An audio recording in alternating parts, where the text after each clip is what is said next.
જે યોજના ચાલે છે કે ભાઈ ચક્ષુ મૃત્યુમાં આપણે ચક્ષુદાન ફરજિયાત કરવું જોઈએ. યોગીરાજ બ્રધરે જે આપણે ચક્ષુદાનનું જે અભિયાન મતનગર લેવલે રાત્રે આપણે 2 વાગે કોલ કરીએ કે ગમે ત્યારે કોલ કરીએ એટલું બધું લેવા માટે તત્પર હોય છે.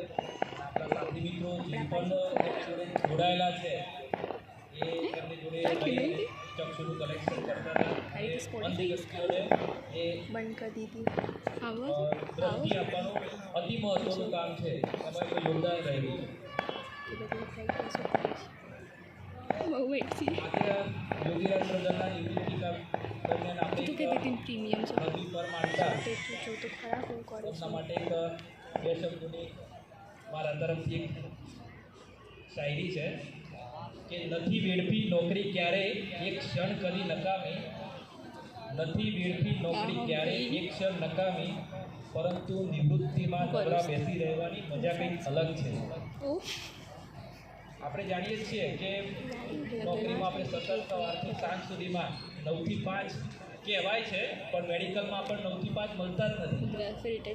ઇમરજન્સી આવે ગમે ત્યારે જવું પડતું હોય છે, દોડવું પડતું હોય છે.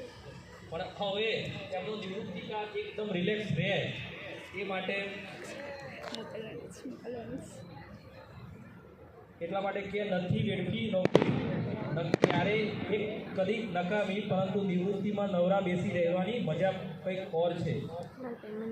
ના જાગવાની કોઈ ઝંઝટ, ના ઊંઘવાની કશી ઉતાવળ, અભરાઈએ ચડાવી દો એલાર્મને, મોડા ઉઠવાની કંઈક મજા ઓર છે. શરીરને સાચો હવે આળસુ થઈને આરામથી ફરમાવાની મજા પણ કંઈક ઓર છે. નોકરીની અંદર એવું કહેવાય છે કે શરૂઆતમાં સેવામાં જ્યારે આપણે નોકરીમાં જોડાઈએ ને તો સરકારી નોકરીની અંદર દરેક કર્મચારીને એવું હોય છે કે નોકરીમાં આવ્યા પછી 3 બદલી, બદનામી અને બઢતી, 3 બથી આપણે સેવામાં આપણે જોડાતા હોઈએ છીએ. અને દરેકના જીવનકાળની સેવામાં અંદર આવતું હોય છે. આપણે કહીએ કે બદલીની બીકથી કશું બોલી ના શક્યા અને લોકેશનની લાઈનમાં લડી ના શક્યા, ફગાવી દો ગા કરીને ફડફડાટ, માથું ઊંચકીને માગવાની મજા કંઈક ઓર છે. છૂટી ગયા સીએલ પીએલ સિકલિંગના છટકામાંથી, હવે છૂટી ગયા સીએલ પીએલ સિકલિંગના છટકામાંથી, ના ઉગારી શક્યું કોઈ એક ખટકામાંથી, ફરો હવે ફાવે ત્યાં ફિકર વિના, રજા વગર મજા અલગ છે.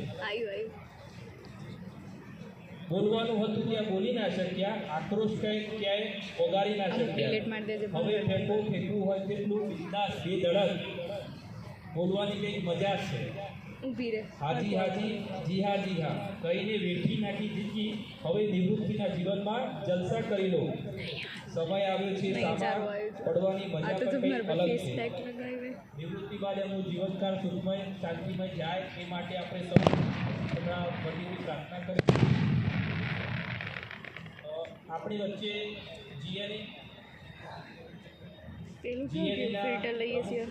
નરેન્દ્રભાઈ મોદી આપણી વચ્ચે ઉપસ્થિત છે.